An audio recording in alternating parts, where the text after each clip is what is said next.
Hello everyone, आज हम discuss करेंगे पार्ट टू। ठीक है, पेपर कोड का BPAG 174 सस्टेनेबल डेवलपमेंट। ये आपका पार्ट टू होने वाला है। ठीक है, पार्ट वन अगर आपने नहीं देखा है तो पार्ट वन जाके देख लें, आपको लिंक डिस्क्रिप्शन में मिल जाएगा। ठीक है, ये आपके कुछ इंपॉर्टेंट क्वेश्चंस आज करने वाले हैं जो कि आपके दिसंबर एग्जाम के लिए बहुत इंपॉर्टेंट होने वाले हैं। ठीक है, तो अगर आपको आज की ये क्लास पसंद आती है तो वीडियो को लाइक और चैनल को सब्सक्राइब करना ना भूलें। ठीक है, और अगर आप लोगों को इस सब्जेक्ट के गेस्ट पेपर परचेज करना चाहते हैं तो आप लोग गूगल में जाकर सिंपली सर्च करें shop.hindustanknowledge.com। इस वेबसाइट पे आप चले जाइए और आपका जो भी पेपर कोड है, जैसे कि अभी हम देखते हैं BPAG 174। ठीक है, इसकी आपको इंग्लिश हिंदी दोनों में PDF अवेलेबल हो जाएंगी। ठीक है, यहाँ से आप गेस्ट पेपर को परचेज कर सकते हैं। यहाँ पे बाय नाउ के ऑप्शन पे क्लिक करेंगे और आपको ये परचेज हो जाएगा। ठीक है, अगर आपको यहाँ पे वेबसाइट से परचेज करने में कोई भी प्रॉब्लम आती है तो आप यहाँ हमारा व्हाट्सएप नंबर दिया गया है, इस पे कांटेक्ट कर सकते हैं। ठीक है, 9580023321, इस पे आप लोग मैसेज कर सकते हैं। ठीक है, और जो भी आपकी डाउट्स और क्वेरीज होंगी वो आपको यहाँ पे, ठीक है, हैंडल हो जाएंगे। तो आप यहाँ से गेस्ट पेपर परचेज कर सकते हैं और आप ये वीडियो अंत तक देखें ताकि आप सारे इंपॉर्टेंट क्वेश्चंस को कवर कर लें। ठीक है, और ये अपने जो ये वीडियो है आप अपने दोस्तों को भी शेयर कर दें ताकि उन्हें भी इंपॉर्टेंट क्वेश्चंस के बारे में पता चल जाए। ठीक है, हमारे यहाँ सारे इग्नू के जो भी जितने भी पेपर कोड हैं ऑलमोस्ट सबकी वीडियोस अवेलेबल हो जाएंगे, तो आप ये ज़्यादा से ज़्यादा लोगों तक शेयर करें। तो ठीक है, पहला क्वेश्चन देखते हैं। Discuss the social components of sustainable development. Social components of sustainable developments हमें डिस्कस करने हैं। ठीक है, सबसे पहले तो हम यहाँ पे क्या करेंगे, सस्टेनेबल डेवलपमेंट का इंट्रोडक्शन देंगे।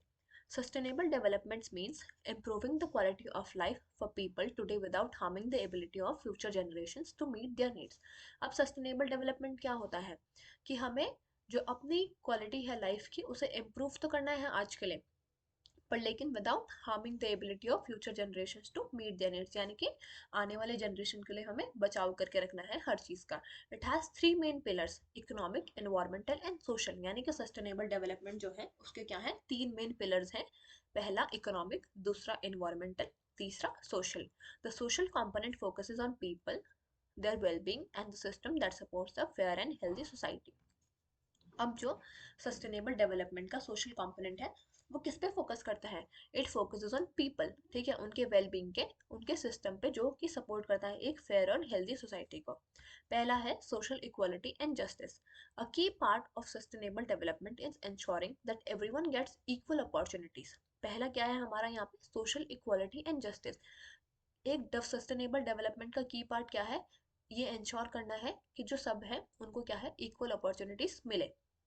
This means no one should be treated unfairly because of their gender, caste, religion, ethnicity और इकोनॉमिक बैकग्राउंड। इसका ये मतलब है कि किसी को भी हमें अनफेयरली ट्रीट नहीं करना है जस्ट बिकॉज वो किसी दूसरे जेंडर के हैं, वो किसी और कास्ट के हैं, किसी और रिलीजन के हैं, किसी और एथनिसिटी को बिलोंग करते हैं, किसी और इकोनॉमिक बैकग्राउंड के हैं। ठीक है, तो इन सब बेसिस पे हमें क्या है, अनफेयर ट्रीट नहीं करना चाहिए किसी को भी। Social equality helps reduce poverty and discrimination. When all people are treated fairly, society becomes more stable and peaceful। अब जो social equality है वो किस चीज़ में reduce करती है, किस चीज़ में help करती है हमें reduce करने के, poverty और discrimination को reduce करने में, यानी कि गरीबी को और जो भी discrimination होता है उसको reduce करने में help करता है कौन, social equality। ठीक है, when all people are treated fairly, society becomes more stable and peaceful। जब हम बहुत सारे लोगों को क्या करेंगे, फेयरली ट्रीट करेंगे तो क्या होगी, हमारी जो सोसाइटी होगी वो स्टेबल होगी और पीसफुल रहेगी। ठीक है, second is education for all. Education is one of the strongest tool for sustainable development. यानी कि जो एजुकेशन है बहुत ही इंपॉर्टेंट टूल है किसके लिए, सस्टेनेबल डेवलपमेंट के लिए। When people are educated they can get better jobs, improve their health and make informed decisions। अगर लोग एजुकेटेड होंगे तो उनको क्या है, अच्छी जॉब मिलेगी। ठीक है, उनकी हेल्थ कंडीशंस इंप्रूव होंगी और वो अच्छे डिसीजंस ले पाएंगे। ठीक है, इन्फॉर्म्ड डिसीजंस ले पाएंगे। Education also helps societies adopt to new technologies and solve problems.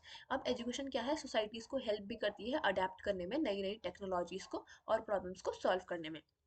Sustainable development promotes free quality education for all children, especially girls and marginalized groups। अब देखो सस्टेनेबल डेवलपमेंट क्या करता है, प्रमोट भी करता है कि वो फ्री और क्वालिटी एजुकेशन देगा सारे चिल्ड्रंस को, स्पेशली किसको, गर्ल्स को और मार्जिनलाइज ग्रुप हैं जितने भी, ठीक है। Third is good health and wellbeing. A healthy society is necessary for a long term growth. अब जो हेल्दी सोसाइटी है वो किसके लिए नेसेसरी है, एक हमारे लॉन्ग टर्म ग्रोथ के लिए नेसेसरी है हेल्दी सोसाइटी।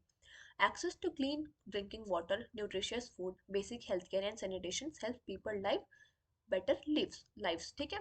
यानी कि अगर हमें अच्छी तरीके से जीना है, बेटर लाइफ जीनी है, तो हमें क्या है, एक्सेस होना चाहिए किसके लिए, drinking water, clean drinking water होना चाहिए, न्यूट्रिशियस फूड होना चाहिए, और हमें बेसिक हेल्थ केयर और सैनिटेशन मिलना चाहिए, ठीक है। Sustainable development focuses on reducing diseases, improving maternal and child health, and building strong healthcare systems. Healthy people can work, learn, and contribute to the progress of the nation. अब जो sustainable development है वो किस पे focus करता है, कि वो डिजीजेस को रिड्यूस करे, मैटरनल और चाइल्ड हेल्थ को इम्प्रूव करे, और strong health care systems build करे, ठीक है। अब जो हेल्दी पीपल होंगे वही तो काम कर पाएंगे, सीख पाएंगे और कंट्रीब्यूट कर पाएंगे किसके लिए, नेशन के प्रोग्रेस के लिए। Fourth is gender equality. Gender equality means giving equal rights, opportunities and respects to all gender, specially women and girls. Gender equality का मतलब ये है कि सबको इक्वल राइट्स प्रोवाइड करना, सबको इक्वल अपॉर्चुनिटीज देना और सारे जेंडर्स को इक्वल रिस्पेक्ट देना, ठीक है, specially women and girls. This includes the right to education, right to employment, right to decision making and freedom from violence. ये कौन से राइट को इंक्लूड करता है, जैसे कि एजुकेशन के लिए हमारे पास राइट होना चाहिए, एम्प्लॉयमेंट के लिए होना चाहिए, ठीक है, यानी कि यहाँ पे जेंडर इक्वालिटी होना चाहिए, यानी कि सबको डिसीजन मेकिंग का राइट होना चाहिए, सबके पास फ्रीडम फ्रॉम वायलेंस होना चाहिए, ठीक है। When women participate fully in economic and social life, communities become more productive and balanced. Gender equality is therefore a major social goal of sustainability. अब जब women जो है पार्टिसिपेट करती हैं इकोनॉमिक और सोशल लाइफ में, तो जो कम्युनिटीज है ना वो बैलेंस्ड बनती हैं और बैलेंस्ड और प्रोडक्टिव बनती हैं। तो जेंडर इक्वालिटी क्या है, एक मेजर सोशल गोल है सस्टेनेबिलिटी का। Fifth is participation and empowerment. In sustainable development, people should have the right to participate in decisions that affects their life. यानी कि सस्टेनेबल डेवलपमेंट क्या होना चाहिए, पीपल को क्या होना चाहिए, राइट होना चाहिए डिसीजन में पार्टिसिपेट करने का जो कि उनकी लाइफ को अफेक्ट कर रहे हैं, ठीक है। This includes involvement in local governance, community meetings and development programmes. यानी कि लोगों को किसका हिस्सा होना चाहिए, लोकल गवर्नेंस का हिस्सा होना चाहिए, कम्युनिटी मीटिंग्स का हिस्सा होना चाहिए और डेवलपमेंट प्रोग्राम्स का हिस्सा होना चाहिए, ठीक है। Empowerment means giving people the skills, confidence and resources to improve their own lives. ठीक है, when communities participate, development become more effective and long lasting. अब देखो एम्पावरमेंट का मतलब क्या होता है, किसी को एम्पावर करने का मतलब होता है कि हम पीपल को क्या दे रहे हैं, स्किल्स दे रहे हैं, कॉन्फिडेंस प्रोवाइड कर रहे हैं, रिसोर्सेज प्रोवाइड कर रहे हैं ताकि वो अपनी लाइफ को क्या सके, इम्प्रूव कर सके, ठीक है। तो जब कम्युनिटीज पार्टिसिपेट करती हैं तो जो डेवलपमेंट है वो बहुत इफेक्टिव बन जाता है और लॉन्ग लास्टिंग बनता है, ठीक है। सिक्स्थ है cultural preservation. Sustainable development respects and protects cultural tradition, languages and heritage. अब देखो जो सस्टेनेबल डेवलपमेंट है वो क्या करता है, हमारे कल्चरल ट्रेडिशंस को, लैंग्वेजेस को और हेरिटेजेस को भी प्रोटेक्ट करता है। Culture gives people identity and strengthens social unity. यानी कि जो हमारा कल्चर है वो हमें क्या दे रहा है, आइडेंटिटी प्रोवाइड कर रहा है और हमारी सोशल यूनिटी को स्ट्रेंथन कर रहा है, ठीक है, यानी कि हमारी सोशल जो यूनिटी है उसको मजबूत कर रहा है। Preserving cultural values while embracing modern development helps create a balanced society। यानी कि हम अपने जो कल्चरल वैल्यूज हैं उनको प्रिजर्व भी कर रहे हैं और जो भी मॉडर्न डेवलपमेंट है उनको एम्ब्रेस कर रहे हैं, तो ये क्या है, एक बैलेंस सोसाइटी क्रिएट कर रहा है। This include protecting historic places, encouraging traditional arts and promoting cultural education. ये क्या इंक्लूड करता है कि हम अपने जितने भी हिस्टोरिक प्लेसेस हैं उनको प्रोटेक्ट कर रहे हैं, ट्रेडिशनल आर्ट्स को एनकरेज कर रहे हैं और जितना भी हमारा कल्चरल एजुकेशन है उसको क्या कर रहे हैं, प्रमोट कर रहे हैं। Seventh is social security and safety. People need to feel safe and supported to to live a good life. Social security systems such as pension, unemployment support, disability benefits, and child protection help people during tough times.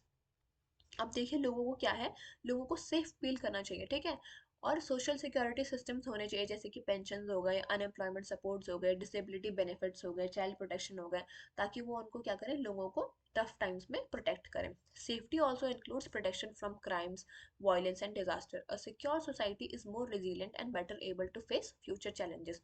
अगर हमारी society secure होगी तभी हम क्या कर पाएंगे, जितने भी हमारे आने वाले फ्यूचर चैलेंजेस हैं उनको अच्छे से कोप अप कर पाएंगे, ठीक है। Eighth is reduction of poverty.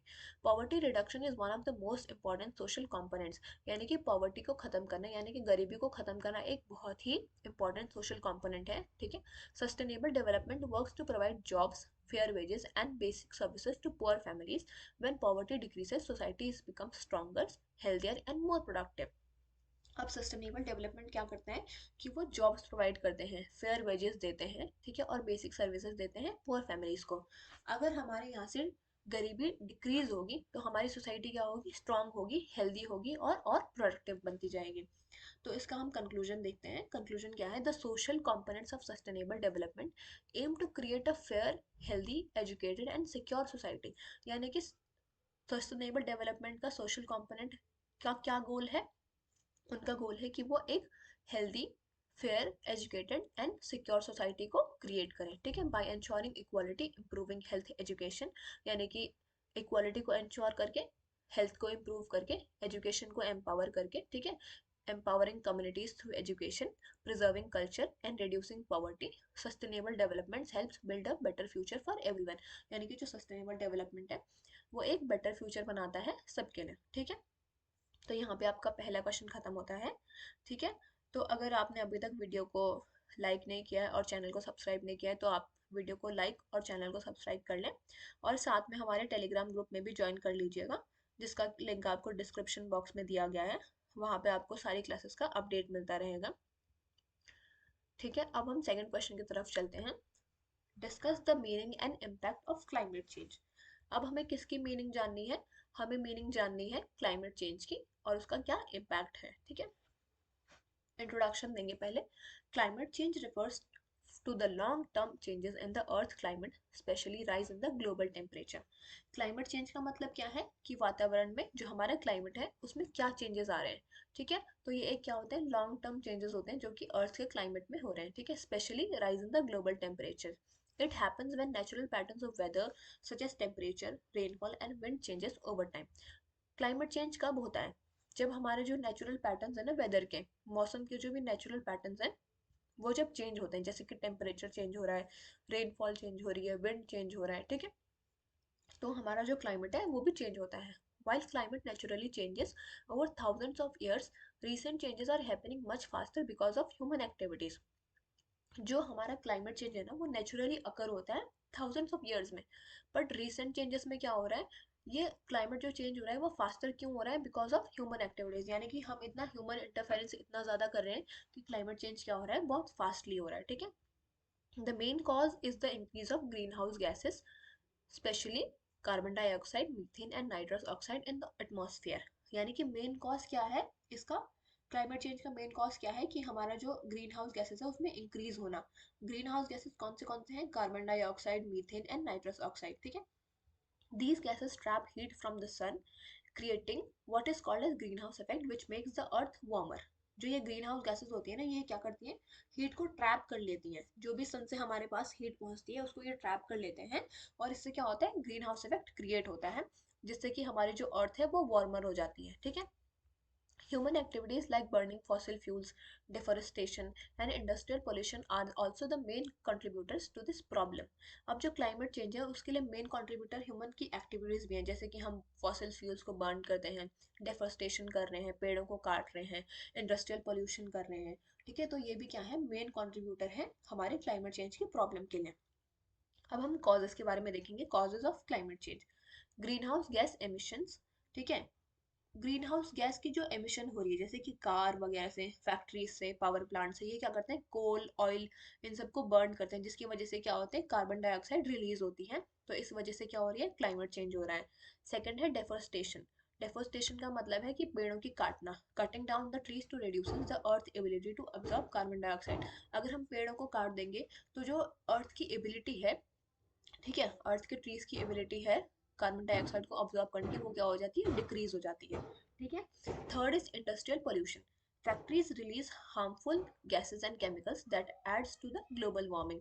Industrial pollution हो रहा है, यानी कि जो फैक्ट्रीज से जितना भी पोल्यूशन आ रहा है, जितना भी धुआं वगैरह आ रहा है, तो वो क्या है, वो हार्मफुल गैसेस और केमिकल्स को रिलीज करता है, जिसकी वजह से ग्लोबल वार्मिंग होती है. ठीक है.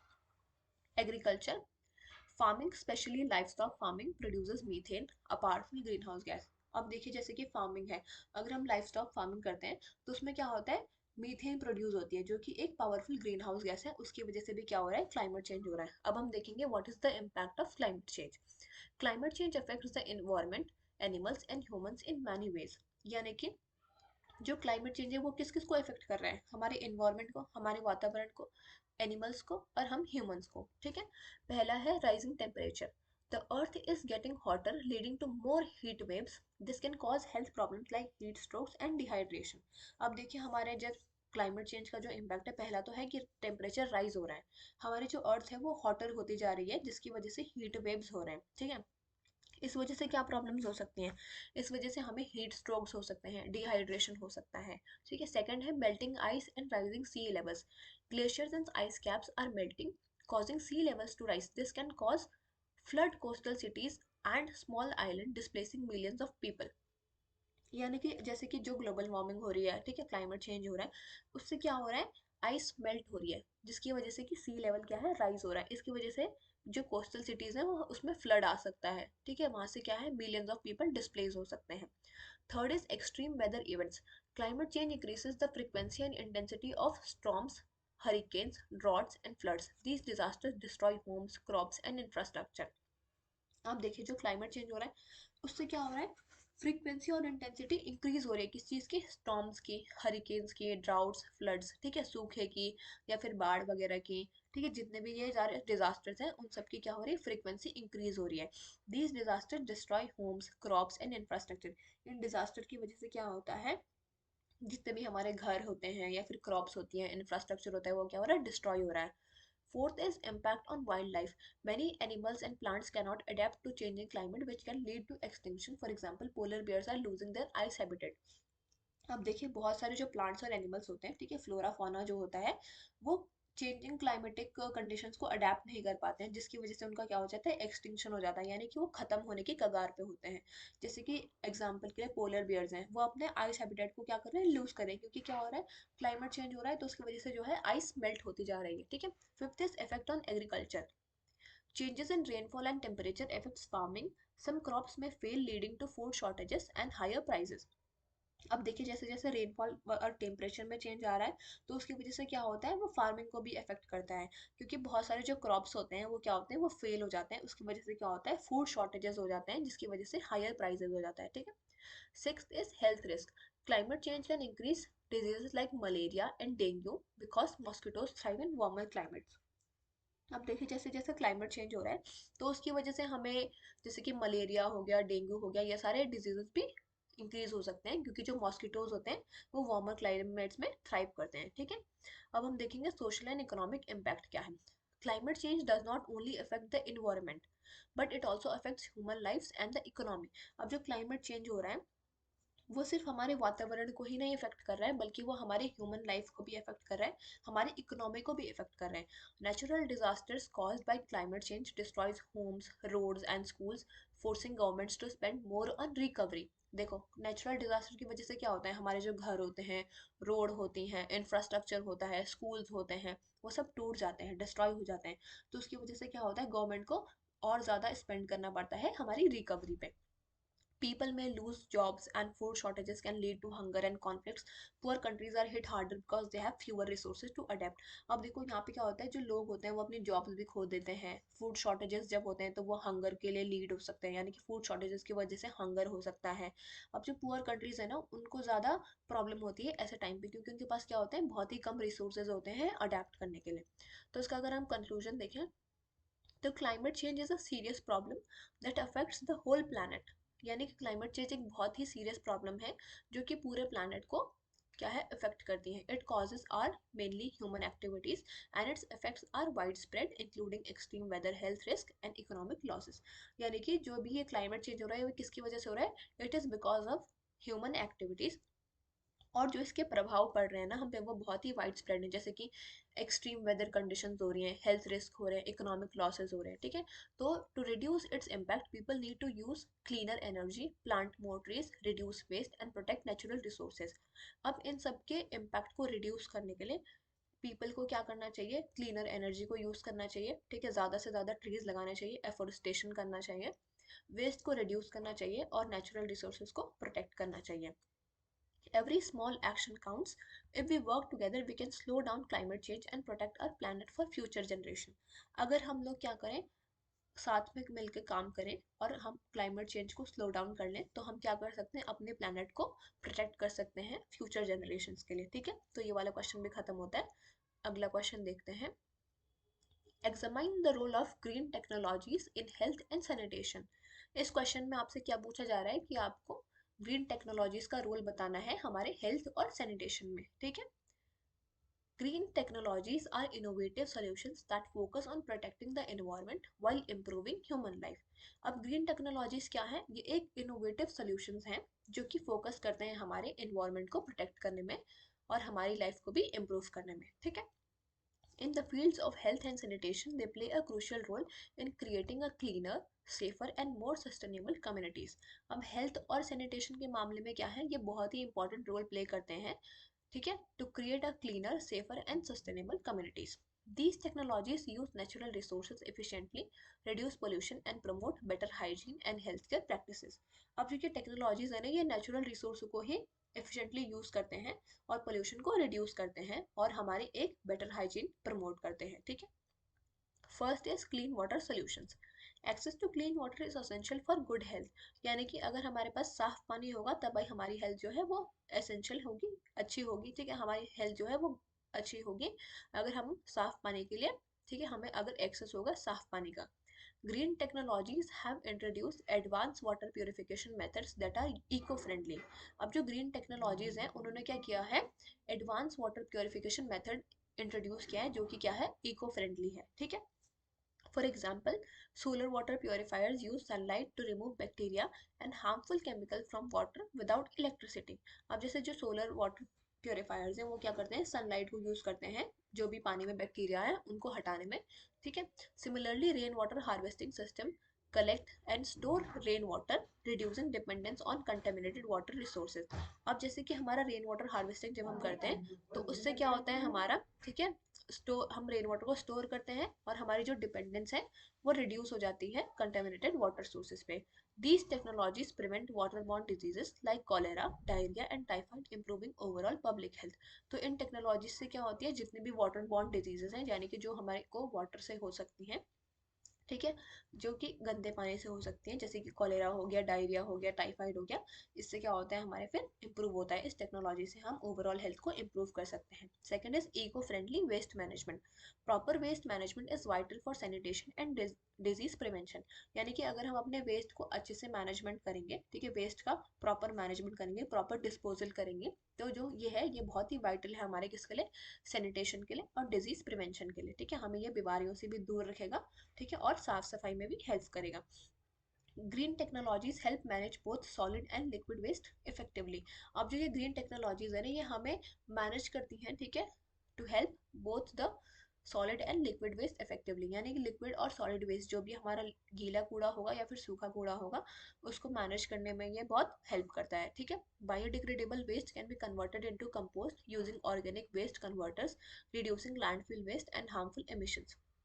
अब जो बायोडिग्रेडेबल वेस्ट है उसको कंपोस्ट में यूज़ किया जा सकता है, कंपोस्ट में कन्वर्ट करके यूज़ किया जा सकता है। ठीक है, ताकि उससे क्या होता है, हमारा जो लैंडफिल वेस्ट है वो भी रिड्यूस होता है। ठीक है, for medical waste eco friendly incinerators और chemical treatment plants safely dispose on hazardous materials without polluting the environment. These solutions reduce the risk of infections and create a healthier environment for communities. तो जैसे कि medical waste जो होता है तो उसके लिए हम क्या कर सकते हैं, इको फ्रेंडली इंसिनरेटर्स या फिर केमिकल ट्रीटमेंट प्लांट्स को यूज़ कर सकते हैं। ठीक है, तो इससे क्या होगा, रिस्क ऑफ इन्फेक्शन क्या होगा, कम हो सकता है। ठीक है, और हमारी जो कम्युनिटी है वो एक हेल्थियर कम्युनिटी क्रिएट हो सकती है। Third is sustainable sanitation system. Sanitation facilities such as toilets and sewage systems are improving with green technology. अब जैसे ग्रीन टेक्नोलॉजी है उसके साथ हमारी जो सैनिटेशन फैसिलिटीज है, ठीक है, जैसे कि टॉयलेट्स हो गया, सीवेज सिस्टम हो गया, वो क्या है, इम्प्रूव हो रहे हैं। Low water or waterless toilets like composting toilets save water and turn human waste into useful fertilizer. अब जैसे कि लो वाटर या फिर वाटरलेस टॉयलेट्स जो होते हैं वो क्या करते हैं, जैसे कि कंपोस्टिंग टॉयलेट बोलते हैं उनको, तो उसमें क्या होता है, पानी सेव हो रहा है और जो हमारी ह्यूमन वेस्ट है वो क्या है, यूजफुल फर्टिलाइजर्स में कन्वर्ट हो जाती है। Constructed wetlands and biodigesters treat sewage naturally without harmful chemicals. These systems reduce contamination of rivers and groundwaters, preventing the spread of diseases and maintaining a clean environment. तो इन system से क्या हो रहा है, जो रिवर्स में कंटेमिनेशन होता है या फिर ग्राउंड वाटर में कंटेमिनेशन होता है, उससे क्या है, ये सिस्टम रिड्यूस करता है इस कंटेमिनेशन को, ठीक है। तो इससे क्या हो रही है, जितने भी डिजीजेस हैं उसका जो स्प्रेड है वो प्रिवेंट हो रहा है, इसकी वजह से हम एक क्लीन एनवायरनमेंट मेंटेन कर सकते हैं। Fourth is renewable energy in health care. Hospitals and health centres consume a lot of energy. अब जो हॉस्पिटल्स और हेल्थ सेंटर्स होते हैं ये बहुत ज़्यादा एनर्जी को कंज्यूम करते हैं। Green technologies like solar panels, wind energy and energy efficient lighting reduces reliance on fossil fuels. अब जैसे कि ग्रीन टेक्नोलॉजी से जैसे सोलर पैनल्स हो गए, विंड एनर्जी हो गई, तो इससे क्या हो रहा है, हमारा जो हमारा फॉसिल फ्यूल्स पे रिलायंस है वो रिड्यूस हो रहा है। This not only decrease pollution but also ensures a continuous power supply for critical medical equipment. Solar powered vaccine refrigerators, for example, store vaccine safely in rural areas, saving lives and improving healthcare delivery. अब इससे क्या हो रहा है, हमारा जो इससे जब हम ग्रीन टेक्नोलॉजीज को यूज़ करें, इससे हमारा सिर्फ पोल्यूशन ही कम नहीं हो रहा है, पर इससे क्या हो रहा है, सोलर पावर जैसे वैक्सीन रेफ्रिजरेटर्स होते हैं उनको हम यूज़ करते हैं किसके लिए, जैसे कि रूरल एरियाज में हम उनको यूज़ कर सकते हैं ताकि हम उनसे क्या कर सकें, लाइफ को सेव कर सकें, ठीक है। Fifth is air quality and health. Air pollution is a major cause of respiratory disease. अब देखिए एयर पोल्यूशन जो है वो बहुत ही मेजर कॉज होता है हमारे रेस्पिरेटरी डिजीज का, ठीक है। Green technology such as air purifiers, green roofs and urban tree planting improve air qualities in cities. अब सिटीज में हम एयर को कैसे प्योरीफाई कर सकते हैं, जैसे कि एयर प्योरीफायर्स को यूज करके, ग्रीन रूफ्स को यूज करके, या फिर अर्बन ट्री प्लांटिंग को यूज करके, ताकि वो हमारे जो एयर क्वालिटी है सिटीज की उसको इम्प्रूव कर सके। Hospitals and urban areas that use this solution experience a fewer cases of asthma, allergies and other respiratory problems। ठीक है, जो भी हॉस्पिटल्स वगैरह या फिर अर्बन एरियाज इन सारे सॉल्यूशंस को यूज़ करते हैं तो वहाँ पे हमें कम ही केसेस देखने को मिलते हैं अस्थमा या फिर एलर्जी या फिर जितने भी रेस्पिरेटरी प्रॉब्लम्स होते हैं, ठीक है। तो जो क्लीनर एयर होती है वो डायरेक्टली कंट्रीब्यूट करती है बेटर पब्लिक हेल्थ को। Sixth is public awareness and smart solution. Green technologies also include digital tools and apps that promote hygiene and health awareness। अब जो green technologies है ना वो क्या इंक्लूड करती हैं, वो डिजिटल टूल्स को भी इंक्लूड करती हैं, एप्स को भी इंक्लूड करती हैं जो कि हाइजीन को और हेल्थ अवेयरनेस को प्रमोट करते हैं। For instance, app that track water usage, sanitation facilities और waste disposal encourage people to adopt cleaner practices। अब जैसे कोई एप्स होते हैं जो कि वाटर यूसेज को ट्रैक करें, कोई सैनिटेशन फैसिलिटीज़ को ट्रैक करें या फिर वेस्ट डिस्पोजल को ट्रैक करें, तो उससे क्या होता है, पीपल एनकरेज होते हैं ताकि वो क्लीनर प्रैक्टिसेस को अडॉप्ट करें। Smart sensors in water tanks and sewage system ensure efficient maintenance, preventing contamination and promoting health. अब जैसे कि वाटर टैंक्स और सीवेज सिस्टम में क्या करते हैं, हम सेंसर्स को यूज़ करते हैं ताकि उसका एफिशिएंट मेंटेनेंस हो पाए और कंटामिनेशन को प्रिवेंट कर सकें ताकि हम हेल्थ को प्रमोट कर सकें। सो कंक्लूजन में देखेंगे, green technologies are transforming health and sanitation by providing sustainable, low cost and eco friendly solutions. अब जो ग्रीन टेक्नोलॉजीज हैं वो हमारी हेल्थ और सैनिटेशन को ट्रांसफॉर्म कर रही हैं, हमें सस्टेनेबल और low cost and eco friendly solutions देके, ठीक है। They ensure clean water, proper waste management, improve sanitation, energy efficiency and better air quality. ये जो ग्रीन टेक्नोलॉजीज हैं ये क्या इंश्योर कर रही हैं, ये क्लीन वाटर को इंश्योर कर रही हैं, प्रॉपर वेस्ट मैनेजमेंट कर रही हैं, हमारे सैनिटेशन को इम्प्रूव कर रही हैं और एनर्जी एफिशिएंट कर रही हैं, ठीक है, और एयर क्वालिटी को भी बेटर बना रहे हैं। By reducing pollution and promoting hygiene, these technologies play a crucial role in preventing diseases and creating a healthier communities. इसकी वजह से क्या होता है, जो भी डिजीजेस हैं वो कम होती जा रही हैं, ठीक है, और हमारी हाइजीन को क्या है, प्रमोट कर रहे हैं। Embracing green technologies is essential for a sustainable future where both human health and the environment are protected. अब अगर हम ग्रीन टेक्नोलॉजीज को एम्ब्रेस करते हैं तो ये बहुत ही एसेंशियल हो जाता है हमारे सस्टेनेबल फ्यूचर के लिए, बोथ ह्यूमंस के लिए भी और हमारे एनवायरनमेंट के लिए भी, ठीक है। तो ये सारे इंपॉर्टेंट क्वेश्चंस थे जो कि आपके दिसंबर एग्जाम के लिए बहुत इंपॉर्टेंट होने वाले हैं। आप वीडियो को ज़्यादा से ज़्यादा शेयर करें, ठीक है, चैनल को सब्सक्राइब करें। Thank you all of you.